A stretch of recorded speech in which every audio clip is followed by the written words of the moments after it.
Уште едно лице е осомничено во случајот со пожарот во Кочани. Основното јавно обвинителство Кочани ја прошири истрагата и за сопственикот на објектот, магазин пренаменет во дискотеката Пулс.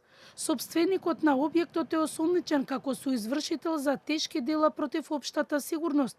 Според доказите, осомничениот како собственик на недвижниот имот објект, што со години функционирала дискотеката, го издавал под закуп на еден од претходните осомничени. Без да поднесе барање и да добие одобрение за пренамена на објектот од надлежен орган, заеднички во договор со осомничениот неформален собственик на правното лице, тој на различни датуми во повеќе наврати во временски период од 2012 до месец март 2025 година преземал градежни активности со кои извршил и учествувал во незаконска пренамена на објектот за сервиси и сообраќајна инфраструктура во големи угостителски единици и овозможил во објектот незаконски да се врши угостителска дејност дискотека кабаре.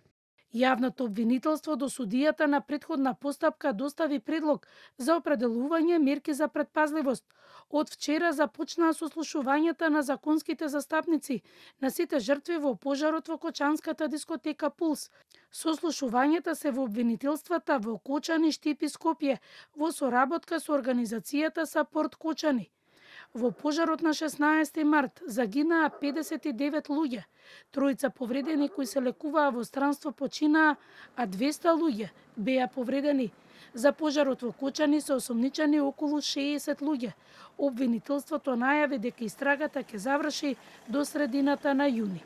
Од Министерството за здравство соопштија дека досега е извршена евалуација на над 140 пациенти, а се работи на останатите кои не биле во можност да дојдат.